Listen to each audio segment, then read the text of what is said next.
teman-teman, perkenalkan nama saya Nabila Dina Pramesti dari Fakultas Kesehatan Masyarakat Universitas Indonesia. Jadi di video ini saya ingin menceritakan kepada teman-teman mengenai kunjungan saya ke beberapa aktor kesehatan yang saya temui beberapa waktu lalu dengan judul Aku Bangga Bersama Para Aktor Kesehatan. Nah, pertama-tama kita kenalan dulu nih, apa sih kesehatan masyarakat?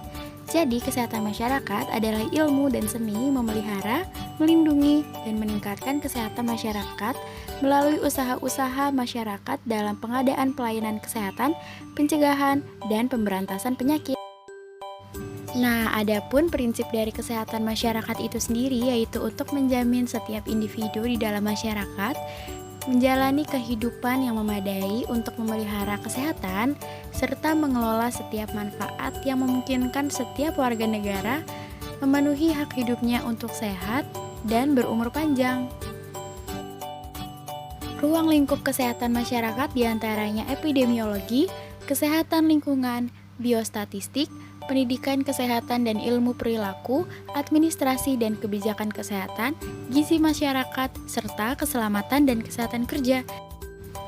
Nah, kali ini kita akan berfokus pada administrasi dan kebijakan kesehatan.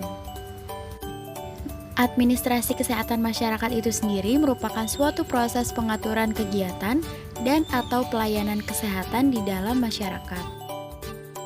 Administrasi kesehatan mencakup proses administrasi atau manajemen, manajemen unsur, dan manajemen strategis.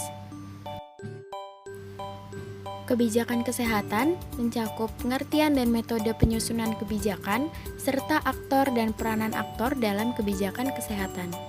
AKK di Indonesia diantaranya Undang-Undang Kesehatan, Sistem Kesehatan Nasional, Administrasi Program Kesehatan, Pembiayaan Kesehatan, Manajemen Sumber Daya Manusia, serta Pemberdayaan Masyarakat. Nah, kesehatan masyarakat itu sendiri merupakan subjek utama dari administrasi dan kebijakan kesehatan. Untuk membuat sebuah kebijakan kesehatan, perlu memperhatikan segitiga kebijakan yang terdiri dari konteks, konten, proses, dan aktor. Aktor terdiri dari individu, kelompok, dan organisasi. Lalu, apa itu aktor? Aktor merupakan istilah yang digunakan untuk menyebut suatu individu, kelompok, dan organisasi yang mempengaruhi suatu kebijakan. Nah, sekarang aku akan mengajak teman-teman untuk melihat cuplikan saat aku berkunjung ke beberapa aktor kesehatan. Yuk kita lihat sama-sama. Kunjungan pertama yang saya lakukan ialah ke ibu saya sendiri, yaitu Ibu Yati. Beliau yang melahirkan dan merawat serta mendidik saya, kakak-kakak saya, dan adik saya hingga saat ini. Jadi, mama saya bercerita mengenai bagaimana ia sangat memprioritaskan kesehatan anaknya. Ketika hamil, beliau sangat rutin mengecek kandungannya dan mengonsumsi makanan dan minuman yang baik, serta mengonsumsi vitamin.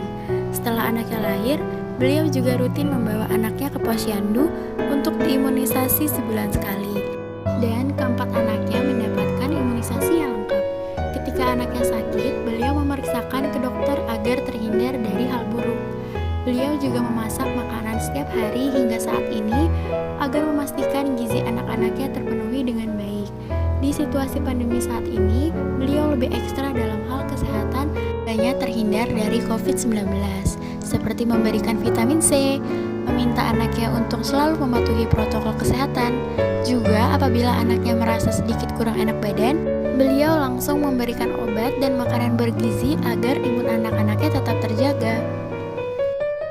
Aktor kedua yang saya kunjungi ialah salah satu ibu kader PKK di RW 12, yaitu Ibu Nur Salimah. Beliau sudah menjadi kader sejak 4 tahun yang lalu. Di sesi wawancara, beliau menceritakan pengalamannya selama menjadi kader, yaitu pernah mengikuti penyuluhan kebersihan di rumah masing-masing dalam program Jumantik Mandiri, memantau kerja Desa Wisma, mengikuti penyuluhan-penyuluhan tentang kesehatan di posyandu, dan penimbangan balita, juga penyuluhan tentang COVID-19. Jumantik Mandiri merupakan program Jumat anti jentik yang menjadi program penanggulangan penyakit demam berdarah, di mana ibu-ibu kader akan door-to-door untuk memonitor program tersebut. Untuk program yang masih berjalan di situasi pandemi saat ini hanyalah program Jumantik Mandiri dan program penyuluhan COVID-19. yaitu ibu-ibu kader akan mengingatkan warganya untuk selalu menaati protokol kesehatan dan menghindari terjadinya kerumunan warga. Namun, untuk kegiatan posyandu saat ini diberhentikan. Hanya pada bulan Agustus para kader akan door to door ke rumah warga untuk pemberian vitamin A. Aktor selanjutnya yang saya kunjungi ialah Kak Atin Mawarni yang berprofesi sebagai bidan di rumah sakit swasta di Purwokerto. Kak Atin sudah bekerja selama 1,5 tahun, namun saat ini sedang off di persalinan karena sedang bergabung menjadi petugas COVID-19. Bergabung menjadi petugas COVID-19 sejak awal tahun 2020 untuk di bagian rapid dan swab menjadi petugas dari vaksinasi. Saat pandemi, kondisi pelayanan kesehatan ibu dan anak dikurangi pelayanannya, yaitu diganti dengan penggunaan aplikasi untuk penyampaian keluhan, konsultasi, dan tanya-tanya dengan dokter, sehingga banyak bidan mandiri yang tidak menerima pasien dan dianjurkan untuk pergi ke puskesmas. Kasus COVID-19 di Jawa Tengah, khususnya di Banyumas, sempat meningkat dikarenakan masyarakat yang kurang mematuhi protokol kesehatan. Kak Atin bercerita mengenai profesinya sebagai bidan dan pekerjaannya selama menjadi petugas COVID-19. Kak Atin bercerita kalau ia harus banyak belajar dan beradaptasi, serta pekerjaannya menjadi padat karena tenaga kesehatan sedang sangat dibutuhkan saat ini.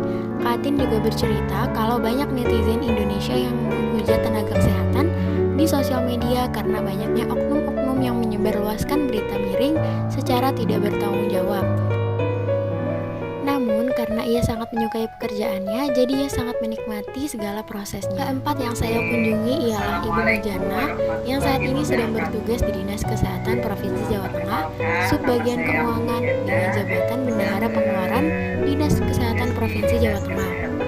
Beliau mulai bekerja di Dinas Kesehatan sejak tahun 1994. Ada 5 bidang di Dinas Kesehatan, yaitu Sekretariat, Kesehatan Masyarakat, Pelayanan Masyarakat, P2P atau Pencegahan dan Penanggulangan Penyakit, serta Sumber Daya Kesehatan. Di masa pandemi, Dinas Kesehatan Provinsi Jawa Tengah tidak menerapkan WFH atau work from home dan tetap bekerja di kantor seperti biasa. Penerapan AKK sendiri di Dinas Kesehatan Provinsi Jawa Tengah yaitu terkait dengan anggaran. Di awal pandemi, pemerintah menggunakan anggaran pergeseran untuk pembelian reagen untuk pemeriksaan COVID-19. Kemudian pada bulan Maret-April 2020, keluarnya surat edaran Gubernur Jawa Tengah untuk melakukan refocusing anggaran di semua SKPD Jawa Tengah, yang mana dananya digunakan untuk KLB yaitu COVID-19, yang didistribusikan dengan nama belanja tak terduga dalam penanganan COVID-19. Dana tersebut dialokasikan untuk penyediaan obat, alat kesehatan, dan bahan laboratorium untuk karantina baik OTG, ODP, PDP, dan penderita COVID-19, serta petugas, dan juga untuk perekrutan relawan, yaitu perekrutan tenaga promotor kesehatan, surveillance kesehatan, dan tenaga ahli teknologi lab medik atau TLM yang juga disebarkan di 35 kabupaten atau kota di Jawa Tengah. Nah, itu dia keempat aktor kesehatan yang saya temui beberapa waktu lalu. Banyak ilmu yang saya dapat yang akan menjadi bekal saya untuk kedepannya. Nah, dari kunjungan tersebut, kita dapat menyimpulkan bahwa setiap aktor memiliki fungsi dan peranannya masing-masing dalam kebijakan kesehatan. Kita juga dapat melihat bagaimana pengimplementasian kebijakan kesehatan itu sendiri secara langsung, terutama di masa pandemi seperti ini. Oleh karena itu, pengadministrasian upaya kesehatan juga dapat diartikan sebagai penerapan fungsi-fungsi administrasi terhadap sumber daya yang tersedia secara efektif dan efisien untuk dapat menghasilkan pelayanan kesehatan yang dibutuhkan dan dapat mengatasi masalah kesehatan yang dihadapi. Nah, itu dia informasi yang dapat saya sampaikan kepada teman-teman. Semoga video ini dapat bermanfaat ya. Sekian dari saya, terima kasih sudah menonton dan sampai jumpa lagi.